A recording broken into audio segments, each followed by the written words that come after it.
In the last couple of weeks, we've gotten a lot of information about Armor 3.0 coming in Edge of Fate, and there's been a little bit of confusion because all the information primarily has come from content creator videos. And our content creators are great, but they did not get a fixed amount of information. They got to play gameplay, and they've been analyzing that gameplay, and then they've been analyzing each other's gameplay. And that means that the amount of information that people are working off of is not consistent. People are looking at different bits and they're talking about it, or they don't have a full picture of how everything works together. And this has led to some confusion. And I think one of the biggest areas is how hunters are feeling about their armor stats. It's now feeling like melee may be required, and it's going to be a huge tax to have to run maybe 70 melee if you want Gambler's Dodge to work. And I don't think the issue is as bad as people are making it out to be. I think people are also forgetting that we're getting a lot more stats than we used to very easily, and armor's going to be very farmable. But I don't want you to just take my word for it. I've done a lot of math and a lot of planning, and I've created a great armor planning tool to help demonstrate that. And to demonstrate it, I'm going to go over 4 hunter builds today, and that is Shards of Galanor, Celestial Nighthawk on Solar Hunter, Younger Homcrow's Spine, and Mask of Fealty. And each of these shows a different facet of why the new build crafting is a little bit more interesting, and why you're making decisions, and why some of it isn't quite as bad as some content creators are making it out to be. Now, if all that sounds good to you, let's kill this boss right here, and then we'll get into it. I'm Engineer.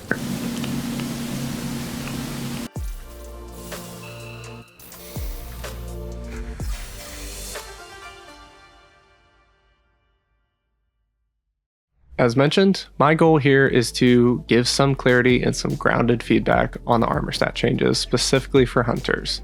So, as mentioned, comparing 4 builds: Shards Galanor, Younger Homcrow's Spine, Celestial Nighthawk, Stasis Mask of Fealty. What I am doing is I am creating a build now. I am looking at the stats and what those stats do to the cooldowns and all the different facets of it, and then I'm converting it over to the new armor system without changing any aspects, fragments, mods, or level of masterwork. I will be changing stat armor mods. Those are your +5, +10 mods, maintaining the exact same energy cost though. Like, I won't be putting in a +10 if it doesn't fit in the existing build. Everything, including the exotics, will be updated to the new archetype armor, but I am not doing anything over tier 3 in my base comparisons. I will do some comparisons with tier 5 armor and also looking at font mods with the new stats just to show you what you could do, but my base comparisons are at tier 3, so you can see how that works. If you're unsure about Armor 3.0 and you want a consolidated record of details, check my most recent video before this. I will link it at the end of this, and it is, I think, a very comprehensive summary of the stats, how they work, and how the curves look for some of these. On top of that, as I mentioned in the intro, I have a armor stat planner Google spreadsheet. You can make your own copy, you can make your own builds. I've put a lot of work into it, making it as detailed as possible. It still might change before launch, but I think it can help you kind of feel out how this is going to work, and that maybe it's not quite as dire and dark as other people are saying. One thing to mention, if you have not watched a lot of my videos, I will link the slides in the description. I will also link the armor stat planner, and I will have timestamps throughout this. So feel free to jump around, feel free to come back to bits if you need to. I want this to be as convenient as possible for you. Let's get into it. So the first build I want to talk about is Solar Shards of Galanor. It's a pretty straightforward exotic. You get extra super energy on powered melee kills. You saw this in the intro actually. Got her super extremely fast, and then hits with it can refund up to 50% of your super energy. I think this is potentially going to be very strong, being able to buff your super damage and buffing your melee. So I think this is probably going to be a really fun one in Edge of Fate, even though we haven't seen any ability sandbox changes as of this video. I've included all the details of the build here, fragments, abilities.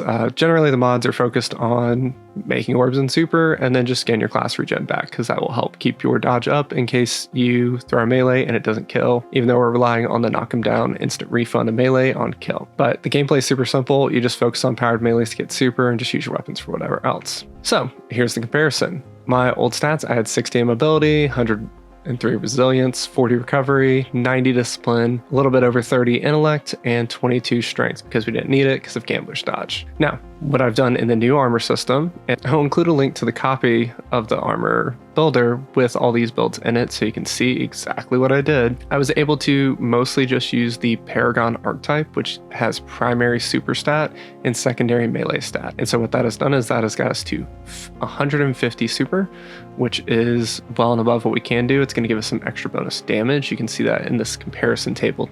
We're getting 22.5% extra super damage. And then our melee, we've got a few extra points points into, so it's getting about 4.5% extra damage. Because this is a melee focused build, and a fair amount of hunter builds are focused on that, we're going to exceed that 70 that you need on the melee stat to make your Gambler's Dodge give a full recharge. Now, we definitely have to take a penalty somewhere because we're getting over 100 on super, and the penalty that we take is our grenade regen's a little bit low.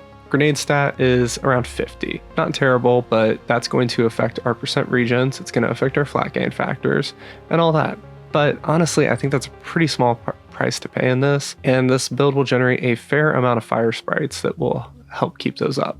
And if you're in a team situation, every time you throw a throwing knife, you are giving your teammates Radiant, which triggers Ember of Benevolence, which won't be giving you the full 400% grenade regen, but it will give you 183% base grenade regen, which is not too bad. And with Ember of Empyrean, you can keep extending the restoration on that healing grenade, so really not too big of a deal. When I was making this, I was curious. I was like, what will happen if I take all this armor up to tier 5? And at tier 5, you can compensate for every single one of the downsides. Mostly tier 5 is going to be buffing tertiary stats, so it's going to give you a few extra points. We have managed to get our grenade up to 70, and now we're taking no penalties whatsoever for this build.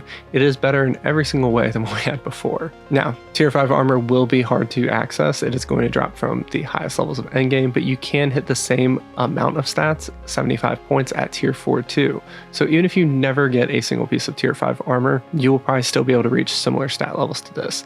The biggest benefit that tier 5 gives you is giving you tuning mods that let you give +5 to one stat in exchange for -5 to another. And that's how we're getting +20 grenade just on this. Now, alternatively too, you could take +20 to super if you want even more damage, but it's kind of up to you and what you are doing. So a lot of this is going to really rely on us seeing the sandbox and kind of feeling it out and feeling what makes better. But you have so many more options here and so many more interesting decisions where you're getting some really great benefits, but you're going to do some trading. The next build is Young Ahamkra's Spine. I was actually watching a video by Maven who was doing some solar preview builds, and I was thinking about this. The core of this is that your trap mines are stronger, but then every time you get a solar ability hit, you get 33% grenade energy. And this one stuck out to me as kind of a complicated one to build around because you want to be able to hit with your abilities consistently. So you want really high grenade stat to boost the damage on that, but you also want to be able to have your melee up pretty consistently so that you can hit enemies and just make sure you keep the loop going. On this one, we are still getting the Radiant from Ember of Torches, which will trigger Ember of Benevolence, and then we're going to use Ember of Searing to make some fire sprites and then get some restoration from those fire sprites with Ember of Mercy. And that should help keep all the loop going. Really straightforward if you've ever seen this. You throw a grenade every time it's off cooldown, and then you throw whatever other abilities you have, whether it's Gunpowder Gamble or your throwing knives, whenever your grenade's off, just so that you can get it back. So, showing the stat differences, first my old stats were a very well balanced and very low on wasted stats, but 60 mobility, 100 resilience, 35 recovery, 100 discipline, 30 intellect, and 30 strength. Now, one thing I really should have mentioned earlier throughout this video is that every stat point now does provide benefit. There is no longer a tier system, and that is a huge improvement to the new armor system. So you can see on the new stats, what I've focused on by far is grenade, and because of the archetypes, I'm getting a good bit of super stats as well, which is just helpful. I mean, it doesn't hurt to get more super damage or super regen, especially with how many grenades we are slinging between Gunpowder Gamble and the trip mines. But on top of that, we are taking a little bit of a penalty to melee. We only have 65 stat, whereas 70 is a baseline right now for your flat gains and percentage gains. Our class stat we've left at like 45, which is a little bit low, but we are able to compensate for that with our fragments and some of our mods. Now, for some of the benefits of this build though, we are getting 152% grenade damage, which is crazy. About 107% super damage, which is really cool. We are still getting a better melee cooldown than we used to, even though we will sometimes rely on our dodge, but our dodge cooldown is still hanging right around 30 seconds.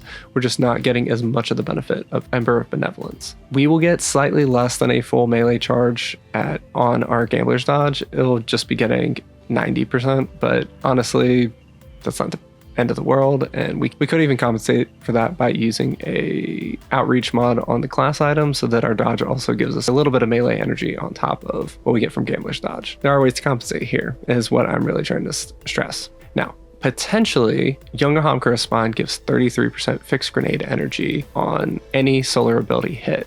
But this is a fixed gain, which they did state would be affected by the grenade stats. So while you're getting slightly less melee energy, you are potentially getting 60% of your grenade charge back every time one of your abilities hits, which is crazy. It's going to make this even more spammy than we thought. And then there's also things like Ashes to Assets, which is a really good mod for generating super energy. We'll be doing plus 190% better, which is very cool. Other things like Fire Sprites usually give, with flat gain factors, gives about 9.38%, but now it'll be giving almost 18%. So a lot of really cool things here. And we are also getting just a little bit of extra healing on orbs, which is cool. It's just free healing to help keep us alive. So can't really complain about that. The biggest thing I want to stress on this one is that even if you're slightly below 70 or you take a slight hit to class, that sounds bad, but really when you look at the actual numbers, the differences are very small. 10% of a melee charge is 4 seconds. We only have to wait maybe an extra 4 seconds. That is if nothing else is helping us out. And if we have Ember of Benevolence up, which we should almost all the time in a team, then it's going to be even smaller. Moving over to our third build, the Solar Celestial Nighthawk. I thought this one would be interesting because it is a DPS super. A lot of people run this on Prismatic, but I wanted to kind of keep to the solar theme, and this build will be very fun this episode with all the solar perks and all the solar artifact perks. If you're not aware, Celestial Nighthawk has 2 main features. Precision kills give super energy, and it gives you 1 single stronger golden gunshot. It is very cool, very good for DPS, very good for general play too. So just all around a very solid exotic. The gameplay is pretty straightforward though. You get Radiant and then you keep it up and you just keep getting those precision weapon kills till you get your golden gun and you use it to nuke whatever big target is on the field or a boss. So doing a stat comparison here. Once again, I have very even nice stats here. I have 30 mobility, I have 100 resilience, 40 recovery, 81 discipline, 55 intellect, which is just because of the Nighthawk roll that I have, and 20 strength because in the current system we can dump it. Now in the new setup, I've ended up using several different archetypes here, but that gets us to 158 super, which is giving us a 26% super damage buff. And then we are also getting 105 weapon stat. And I think a lot of people are seeing what the weapon stat can do and be like, I gotta get that to 200, but it is 10% damage for an extra 100 points. I will say though, getting it to 100 is very helpful in this build because it gives you plus 15% minor and major damage with your weapons, and that can be very helpful for getting those consistent precision kills to generate your super on Celestial Nighthawk. We are definitely losing some ability regen here. We have less than 70 in class, melee, and grenade, and we have dumped class as low as we can go. The only thing we're really using our melee for in this build is we just need to hit an enemy to get Radiant, and then we start shooting. And so we are actually going to ignore the class ability for the most part. It's still there in the back. We'll run Gambler's Dodge just in case. But most of the time what we are doing is just letting the melee regen normally. And the main reason for this is the archetypes. Right now we only have 6, and the main one for boosting super is called Paragon, and it boosts primarily the super stat and secondarily the melee stat. So we are taking those boosts to that where we can, but there's not really anything that's easy to get class boosts on. As mentioned in the last 2 builds, we are getting increased gains on our super, so we will actually be getting this even faster. Orbs of Power, which normally give 2.5% super energy, will be giving 4.75% super energy. The Nighthawk precision kills range from 1.5% to 4%, but that 1.5% will turn to 2.85%. So you're going to see a lot of gains get faster if it is implemented as they're describing. Once again, we don't have as much firsthand information and details from Bungie, but from what they have said, this should affect all flat gains, which is what this is. Because Celestial Nighthawk is very much an endgame build, one thing I want to show you what a higher end version of this is. And so I'm upping the armor ranks to tier 5, but I also wanted to include some font mods. So what I've done here is I included 2 super surges, which will give you 50% super stat, and 1 melee surge. So that 1 melee surge will get us over 95 melee, which is going to get us a faster recharging melee than we can even reach right now. We're going to get more melee gains from all sources, and we are also getting all the way up to 200 super. Because of this, we're also able to shuffle around a few stats, and we get our weapons stat up to 150. So now we can get heavy boss damage. This is, I think, one of the best ways to take advantage of the new system. I will say though, we don't know exactly how surges work. We don't. Right now, 1 copy gives you 30 stat, 2 copies gives you 50, and 3 copies gives you 60. If that maintains, they're going to be extremely valuable in this new system.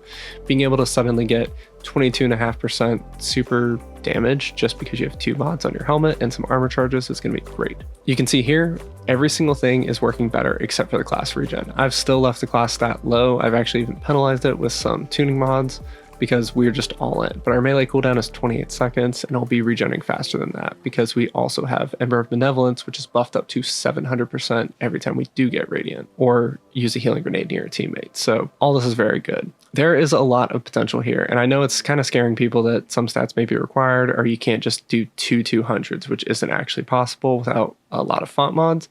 But there's really good choices, and there's gonna be a lot of fun tweaking, I think, to make your build fit how you want to. So hopefully people are enjoying that. One thing I did want to mention, I had this thought as I was working through this video: what is more important as a stat, super or weapons? So I took Rolk, which is a pretty standard raid boss. He moves around a lot, but he has a pretty typical amount of health, and he has 18,917,000 health. Now, if you split that among 6 people, that is 3,153,000 damage per player. Now, assuming you have a really great team and you do 1 damage phase, then you need to do all that damage at once. Usually in a single damage phase, you get off 1 super, and with Celestial Nighthawk, the damage from that is 635,213. Generally, good DPS supers do around 750,000 total damage. It kind of ranges from about 600,000 to about 800,000. Nighthawk has one of the fastest casting times though, which is why it's just a little bit lower. The remaining damage you would have to do with your heavy weapons is about 2.5 million. So we take the maximum buff you can get with the super, which is 45% on 750,000. That comes out to about 285,000. Now, weapons can get up to a 10% heavy weapon damage boost for just under 252,000.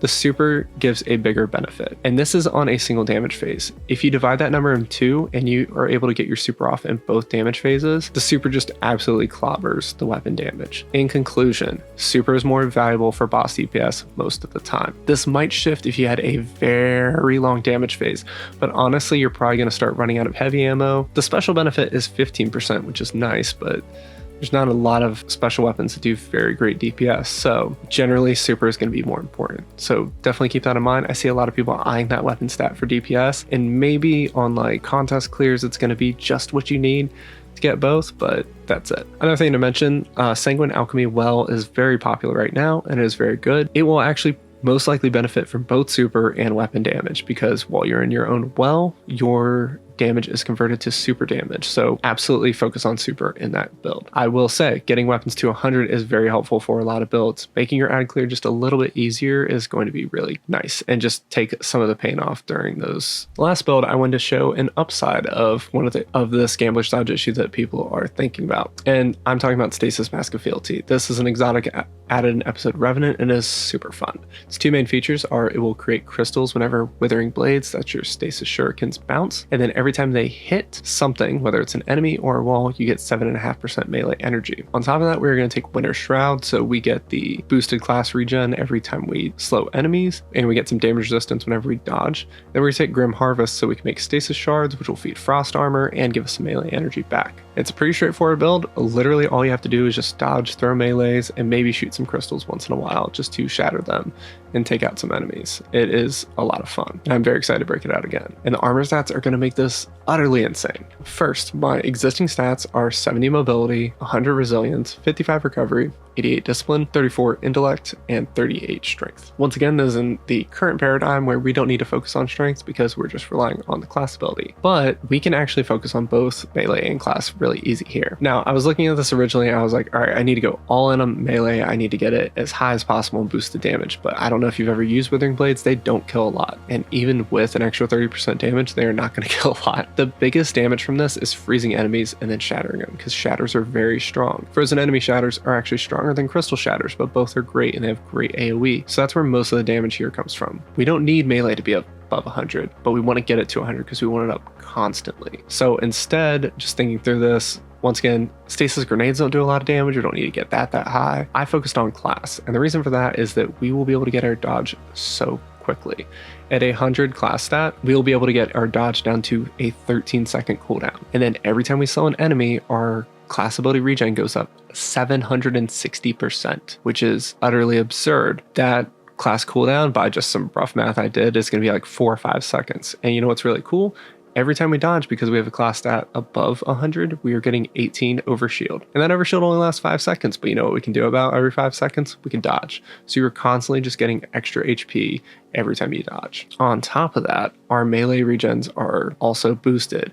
The amount we get for the Mask of Fealty bounces almost doubled. The amount we get from stasis shards almost doubled. All of our super gains from like hands-on almost doubled because we've managed to get our super stat just under 100. Things like focusing strike and innervation and insulation. You can see every single thing here is almost improved. Going above 100 is really tempting, and I think everybody's like, I have to do that, it's really cool, but start looking at the benefits of it and really deciding if you need that in your build. Just like here, the first time I made this and tried to get melee really high, the whole build looked way worse, but then once I just brought melee down to 100, spread out the stats a little bit, it looked so much better. And I think this is going to be utterly insane. You'll be able to throw infinite shurikens everywhere, and it's going to be a nightmare nonsense. Lastly, I think the coolest potential thing here is that if Gambler's Dodge is able to give less than a full melee charge below 70 stat, above 70 stat, it might be able to give more than one melee charge. Withering Blade is the only melee that intrinsically always has 2 charges. So every time you dodge, you may get almost a full 2 charges out of this, which would be incredible. Because even if you had completely 0 melee energy, you use this, you get 1 charge and you get 90% of another. When you throw that shuriken, if it hits anything, you get 14% melee energy back, and you're already over a full charge. And if it hits a couple things, you're already up to like 30% of your next charge too. This is going to be really cool, and I think this is the upside of the issue that people are worrying about. Now, this only applies to stasis, unfortunately, but I think there's going to be more niche cases that we find out over time so that this is going to be more interesting. So hopefully these have given you some ideas of things to be excited about with the new build system and some ways to work around it. I just have a few conclusions to go over before we stop. You are going to have to make some choices. You're going to have to choose between different things. I will say that out of all the stats, you can almost entirely dump health in PvE. The only real benefit it's giving you is a slight bump in total health and a little bit more health when you pick up an orb, but the recuperation mod isn't going anywhere, at least in the preview gameplay. So this is really saving you like 1 mod slot, which I don't really feel like it's that beneficial. The weapons benefits are pretty gradual above 100. You really need to go full in on it or just not really worry about it over 100. So I wouldn't worry about this too much. If you're on Hunter and you're using your melee, you want to focus on your class stat, dump your melee stat, and it's shifting just a little bit here. You want to focus on getting melee to 70 if needed, and then get whatever class ability you can. You don't want to fully dump it, but if you can get it just a little bit up, yeah, you'll take a little bit hit to cooldown, but dodge is already pretty fast. It's not going to hurt you too bad. As mentioned before, between super and weapons, super is the more useful stat for boss DPS, and honestly, I think for general play, because everything above 100 is mostly focused on boosting your weapon damage against bosses, and once again, supers are more effective at that. The one exception I would say to this is if you're not using a DPS super at all, maybe you're using like a roaming super. No, even with a roaming super, I would still say super, because those do a lot of total damage, and I would like that damage as high as possible. Font mods can help in some cases. These are still a little bit questionable on exactly how they will work, but I don't expect Bungie is going to change them dramatically. And then lastly, tier 5 is going to buff up a lot of stats ones, but it is the attunement on the tier 5 tuning is completely random, so that will require some good luck and some farming, but you also don't need this. I mentioned this earlier, but we are all getting class items with stats, and those can roll up to probably around 68 at tier 3 and up to 75 at tier 4, tier 5. That's a lot of extra stats we didn't have to worry about, so we have a lot more to play with. I think this system's gonna be really cool. I think a lot of people are feeling uncertain about it, but go play with the armor stat planner that I have in the description. Try it out yourself, see what build you can make. Ask me questions in the comments. Join my Discord, which will also be linked in the description. I love helping out with builds, and I will build you out stats anytime because I find this really fun. Hopefully this has all helped you. With that, that's all I've got for today. I want to thank my supporters on the channel, the people who have joined the channel, Davey0011, Infernal Park 111, and Iradriel. I really appreciate the support, and I appreciate everybody who's been watching and supporting and sharing my videos. I'm really enjoying doing them. I feel like I've had great growth since I started this channel just a little over 6 months ago, and I'm having a lot of fun doing it. So if you still like this content, continue to support and let me know what else you want to see. I will be having a giveaway on my channel of some emblems and a copy of the Year of Prophecy Ultimate Edition, so definitely check my channel posts out for that. And with that, I will let you go. Thanks, and have a good one.